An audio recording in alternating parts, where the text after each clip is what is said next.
शाय श्रीशाय गुणराशये हृद्याय शुद्धविद्याय मध्वाय च नमो नमः।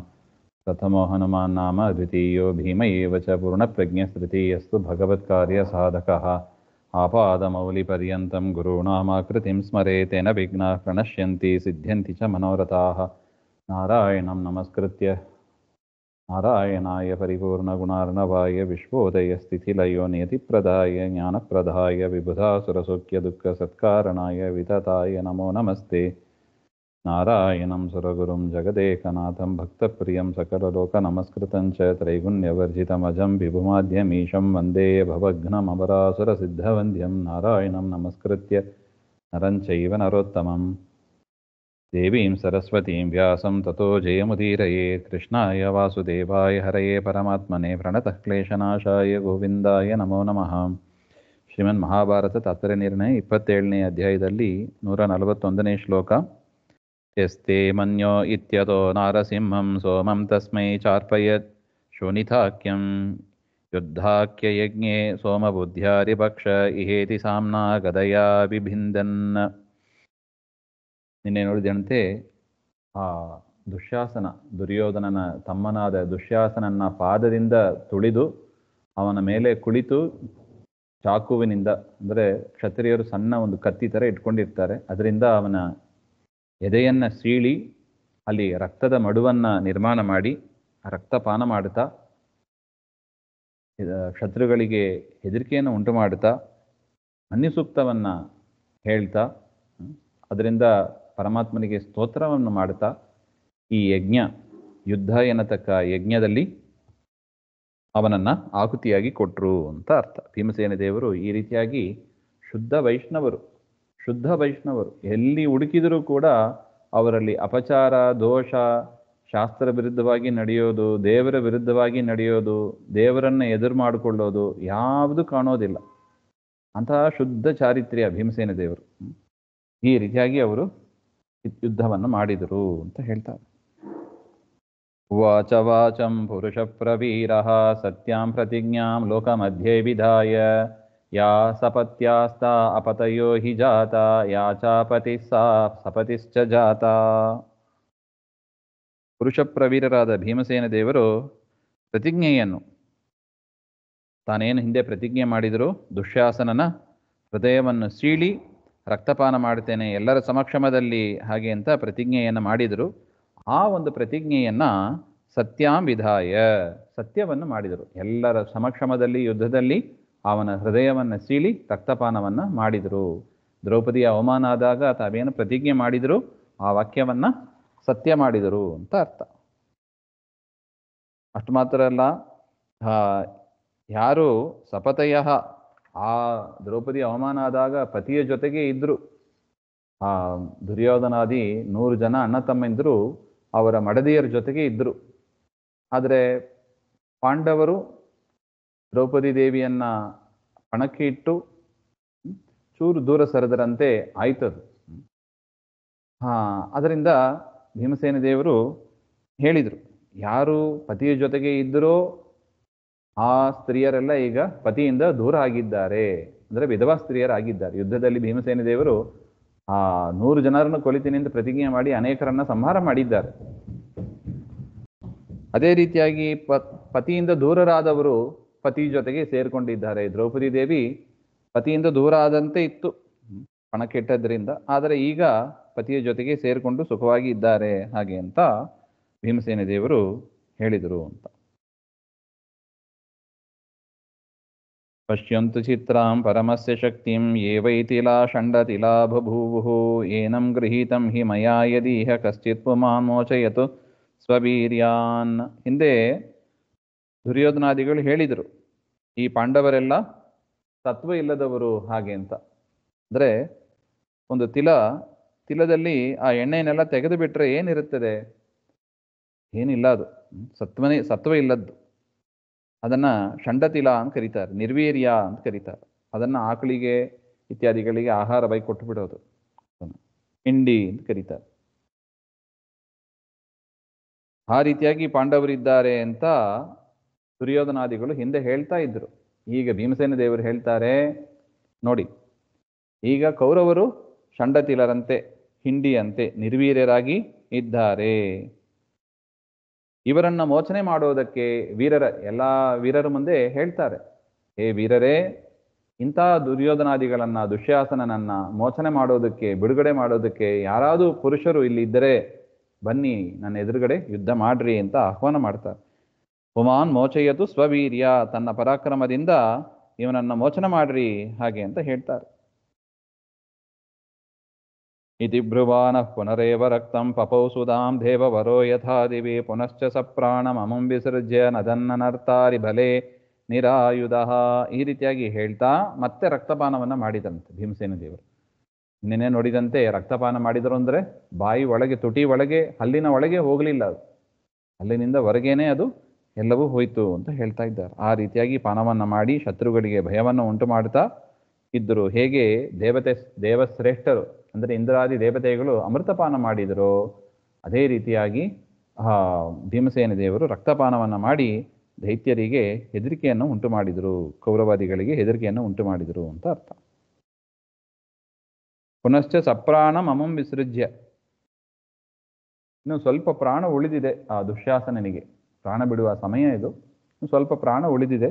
ಅಷ್ಟರಲ್ಲಿ ಅವನನ್ನು ಪೂರ್ತಿ ಸಂಹಾರ ಮಾಡದೆ ನರ್ತನ ಮಾಡಿದರಂತೆ. ಸಿಂಹನಾದವನ್ನ ಮಾಡ್ತಾ ಭೀಮಸೇನ ದೇವರು ಕುಣಿದಾಡ್ತಾರೆ ಅವನ ಮುಂದೆ. ಯಾಕೆ ಅವನು ನೋಡಬೇಕು, ದುಶ್ಯಾಸನ ನೋಡ್ತಾ ನೋಡ್ತಾ ಅಷ್ಟು ಬೇಗ ಸಾಯಬಾರ್ದು, ಪಾಂಡವರ ಪರಿಸ್ಥಿತಿ ಎಂಥ ಉನ್ನತ ಸ್ಥಾನಕ್ಕೆ ಬಂದಿದ್ದಾರೆ ಅಂತ ಅವನು ನೋಡಿ ಇನ್ನಷ್ಟು ಹೊಟ್ಟೆ ಉರ್ಕೋಬೇಕು ಅವನು. ಆ ರೀತಿಯಾಗಿ ಅವನು ಸಾಯಬೇಕು ಅಂತ ಅವನ ಮುಂದೆ ನರ್ತನವನ್ನ ಮಾಡಿದರಂತೆ. ಪ್ರತ್ಯನೃತ್ಯನ್ ಪುರಃ ಯೇಸ್ಮಾನ್ ಪುನರ್ಗೌ ಗೌರಿತಿ ತಾನ್ವಯಂ ಪ್ರತಿನೃತ್ಯಾಮಃ ಪುನರ್ಗೌರಿತಿ ಗೌರಿತಿ. ಹಿಂದೆ ಪಾಂಡವರೆಲ್ಲ ಕಾಡಿಗೆ ಹೋದಾಗ ದುರ್ಯೋಧನ ದುಶ್ಯಾಸನ ಎಲ್ಲ ಹೇಳಿದರಂತೆ, ಗೂಳಿ ಅಂದ್ರೆ ಅದೇ ಒಂದು ಆಕ್ಸ್, ಅದು ಕಾಡಿಗೆ ಹೋಗ್ತಾ ಇದೆ, ಕಾಡಿಗೆ ಹೋಗ್ತಾ ಇದೆ ಹಾಗೆ ಅಂತ ನರ್ತನ ಮಾಡ್ತಾ ಇದ್ರು. ಈಗ ನಾವು ನರ್ತನ ಮಾಡ್ತಾ ಇದ್ದೀವಿ ನೋಡಿ, ಗೌಗಳು ಬಿದ್ದಿದೆ ಅಂದ್ರೆ ಎತ್ತುಗಳು ಬಿದ್ದಿದೆ ಹಾಗೆ ಅಂತ ನರ್ತನ ಮಾಡ್ತಾ ಭೀಮಸೇನ ದೇವರು ದುರ್ಯೋಧನಾದಿಗಳು ಏನು ಹೇಳಿದರು ಅದನ್ನೇ ರಿಪೀಟ್ ಮಾಡಿ ಅವರ ಮುಂದೆ ನೋಡಿ, ಕರ್ಮ ದೊಡ್ಡವರಿಗೆ ಮಾಡಿದ ಅಪಚಾರ ನಮಗೇ ವಾಪಸ್ ಬರುತ್ತದೆ. ಅದಕ್ಕೆ ಹೇಳಿದ್ದು, ದೊಡ್ಡವರ ಮುಂದೆ ಅಪರಾಧ ಮಾಡ್ಲಿಕ್ಕೆ ಹೋಗ್ಬೇಡಿ, ನಮಗೇ ವಾಪಸ್ ಬಡೀತದೆ. ಒಂದು ಚೆಂಡನ್ನ, ಒಂದು ಬಾಲನ್ನ ಗೋಡೆಗೆ ಎಸೆದ್ರೆ ಏನಾಗ್ತದೆ, ನಮ್ಮ ಮೇಲೆ ವಾಪಸ್ ಮುಖಕ್ಕೆ ಬಡೀತದೆ ಅದಷ್ಟೇ. ಅದೇ ರೀತಿಯಾಗಿ ದೊಡ್ಡವರಿಗೆ ಅವಮಾನ ಮಾಡಬಾರ್ದು ಎಂಬ ಒಂದು ಪಾಠವನ್ನ ನಾವು ಕಲಿಬೇಕು.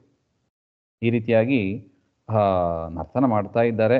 ಇತಿ ಬ್ರುವನ್ ನೃತ್ಯ ಮಾನೋರಿ ಮಧ್ಯೆ ಆಸ್ಫೋಟಯತ್ ಶತ್ರುಘ್ನಾನ್ ಅಜೋಹಬೀತ್ ಶಶಾಕನ ದ್ರಷ್ಟು ಮಮಂ ಈ ಕಶ್ಚಿತ್ ವೈಕರ್ತನ ದ್ರೌಣಿ ಸುಯೋಧನಾದಿಶು. ಈ ರೀತಿಯಾಗಿ ಹೇಳ್ತಾ ನರ್ತನ ಮಾಡ್ತಾ ಆ ಶತ್ರುಗಳ ಮಧ್ಯದಲ್ಲಿ ಆಸ್ಫೋಟಯತ್ ಶತ್ರುಘ್ನಾನ್, ಎಲ್ಲ ಕೌರವರ ಸೈನ್ಯವು ಕೂಡ ಆಸ್ಫಾಲಯನ್ ತೊಡೆಯನ್ನು ತೋರಿಸಿ ತಟ್ಟಿ ಹೇಳ್ತಾ ಇದ್ರಂತಾರೆ. ಶತ್ರುಘ್ನಾನ್ ಅಜೋಹಬೀತ್, ಕರೆದರಂತೆ ಭೀಮಸೇನ ದೇವರು, ಯಾರು ನನ್ನ ಜೊತೆಗೆ ಯುದ್ಧಕ್ಕೆ ಬರ್ತೀರಿ ಬನ್ನಿ ಹಾಗೆ ಅಂತ ತೊಡೆಯನ್ನು ತಟ್ಟಿ ತಟ್ಟಿ ತಟ್ಟಿ ಹೇಳಿದರಂತೆ. ಯಾರು ಬರ್ತಾರೆ? ಶಶಾಕಚ ದ್ರಷ್ಟು ಮಮಂನ ಕಶ್ಚಿತ್. ಅಂತಹ ಭೀಮಸೇನ ದೇವರ ಉಗ್ರ ರೂಪವನ್ನು ನರಸಿಂಹದೇವರು ಉಪಾಸನೆ ಮಾಡಿದ್ದಾರೆ. ಅಂತಹ ಉಗ್ರ ರೂಪವನ್ನ ನೋಡ್ಲಿಕ್ಕೂ ಆಗದೆ ಎಲ್ಲರೂ ಕೂಡ ಹೆದರಿದ್ರು ಅಂತ. ಹೆದರಿದ್ರು ಅಂದ್ರೆ ಯಾರು ಹೆದರಿದ್ರು? ವೈಕರ್ತನ ಅಂದ್ರೆ ಕರ್ಣ, ದ್ರೌಣಿ ಅಂದ್ರೆ ಅಶ್ವತ್ಥಾಮಾಚಾರ್ಯರು, ಸುಯೋಧನ ಮುಂತಾದವರು ಎಲ್ಲರೂ ಕೂಡ ಹೆದರಿದ್ರು ಅಂತ ಹೇಳ್ತಾರೆ. ಇನ್ನು ಭಯಾಚ್ಚ ಕರ್ಣಸ್ಯ ಪಪಾತ ಕಾರ್ಮುಕಂ ನಿಮೀಲಯಾಮಾಸ ತದಾಕ್ಷಿಣೀ ಚ ಸಂಬೋಧಿತೋ ಮದ್ರ ರಾಜೇನ ಯುದ್ಧೇ ಸ್ಥಿತಃ ಕಥಂಚಿತ್ ಸತು ಪಾರ್ಥ ಭಾಗಃ. ಭಯಾಚ್ಚ ಕರ್ಣಸ್ಯ, ಕರ್ಣ ಅವನು ನೋಡ್ತಾ ಇದ್ದಾನೆ, ಅವನ ಬಿಲ್ಲೆ ಕೆಳಗೆ ಬಿದ್ದೋಯ್ತಂತೆ. ಭೀಮಸೇನ ದೇವರ ಭಯಂಕರ ರೂಪವನ್ನ ನೋಡಿ ಅವನು ಹೆದರುಕೊಂಡು ಕಣ್ಣು ಮುಚ್ಚಿಬಿಡ್ತಾನೆ. ನೋಡ್ಲಿಕ್ಕಾಗದೆ ಕಣ್ಣು ಮುಚ್ಚಿಬಿಡ್ತಾನೆ. ಅವನ ಬಿಲ್ಲೆಲ್ಲ ಕೆಳಗೆ ಬಿದ್ದೋಗ್ತದೆ. ಆಗ ಮದ್ರರಾಜ, ಅವನ ಸಾರಥಿಯಾಗಿ ಇದ್ದಲ್ವಾ, ಅವನು ಸಂಬೋಧನೆ ಮಾಡಿ ಇನ್ನು ಪಾಂಡವರ ಸೈನ್ಯ ಉಳಿದಿದೆ, ಸಂಹಾರ ಮಾಡು ಹಾಗೆ ಅಂತ ಮೈಗೆ ಎಚ್ಚರ ಬರುವಂತೆ ಮಾಡಿದವ ಶಲ್ಯರಾಜ ಅಂತ ಹೇಳ್ತಾರೆ. ಈ ರೀತಿಯಾಗಿ ಕರ್ಣನಿಗೆ ಆ ಭೀಮಸೇನ ದೇವರನ್ನು ನೋಡಿ ಅಷ್ಟು ಭಯಾನಕ ಆಯಿತು ಅಂತ ಹೇಳ್ತಾರೆ. ದ್ರೋಣಿರ್ವಿಹಾಯೇನಮಪಾಜಗಾಮ ದೂರಂ ತದಾ ಭೀಮಸೇನೋ ಜಗಾದ ಪೀತಃ ಸೋಮೋ ಯುದ್ಧ ಯಜ್ಞೇ ಮಯಾದ್ಯ ವದ್ಯಃ ಪಶುರ್ಮೇ ಹರಯೇ ಸುಯೋಧನಃ ಇತಿ ಬ್ರುವನ್ ಮೃತಂ ಉತ್ಸೃಜ್ಯ ಶತ್ರುಂ ದುರ್ಯೋಧನಂ ಚಾಶು ರುಷಾಭಿದುದ್ರುವೆ ಆಯಾಂತಿಮೀಕ್ಷೈವ ತಮುಗ್ರ ಪೌರುಷಂ ದುದ್ರಾವಭೀತಸ್ಸ ಸುಯೋಧನೋ ಭೃಶಂ. ಇನ್ನು ಅಶ್ವತ್ಥಾಮಾಚಾರ್ಯರು, ದ್ರೋಣಾಚಾರ್ಯರ ಮಗ, ರುದ್ರದೇವರ ಅವತಾರ ಅಶ್ವತ್ಥಾಮಾಚಾರ್ಯರು, ಅವರೂ ಕೂಡ ಭೀಮಸೇನ ದೇವರನ್ನು ನೋಡ್ಲಿಕ್ಕಾಗದೆ ದೂರಂ ಅಪಾಜಗಾಮ, ಆ ಸ್ಥಾನದಿಂದ ಅವರು ಕೂಡ ದೂರ ಹೋಗ್ಬಿಟ್ರು. ಈ ರೀತಿಯಾಗಿ ಪೀತಃ ಸೋಮಃ ಯುದ್ಧ ಯಜ್ಞೆ, ಯುದ್ಧಕ್ಕೆ ಯಜ್ಞದಲ್ಲಿ, ಯುದ್ಧ ಎನ್ನತಕ್ಕ ಈ ಯಜ್ಞದಲ್ಲಿ ಭೀಮಸೇನ ದೇವರು ಸೋಮಪಾನವನ್ನು ಮಾಡಿದರು. ಆ ದುಶ್ಯಾಸನನ ರಕ್ತವೇ ಸೋಮಪಾನ. ಆ ರೀತಿಯಾಗಿ ಸೋಮಪಾನವನ್ನು ಮಾಡಿ ಮಯಾ ಅದ್ಯ ವದ್ಯ ಪಶುರ್ಮೇ ಹರಯೇ, ಈ ಒಂದು ಪಶುವನ್ನು ನಾನು ಸಮರ್ಪಣೆ ಮಾಡ್ತೇನೆ ಹಾಗೆ ಅಂತ ಹೇಳಿ ಸುಯೋಧನನ್ನು ಕೂಡ ನಾನು ಸಂಹಾರ ಮಾಡ್ತೇನೆ, ಅಂದರೆ ದುರ್ಯೋಧನನ್ನು ಕೂಡ ಸಂಹಾರ ಮಾಡ್ತೇನೆ ಹಾಗೆ ಅಂತ ಮೃತಂ ಉತ್ಸೃಜ್ಯ, ಅವನು ಸತ್ತು ಹೋಗಿದ್ದ ದುಶ್ಯಾಸನ ದೇಹ ಬಿಟ್ಟಿದ್ದ ಆ ಸಂದರ್ಭದಲ್ಲಿ ಅವನನ್ನು ಬಿಟ್ಟು ದುರ್ಯೋಧನನ ಹತ್ರ ಬಂದರು.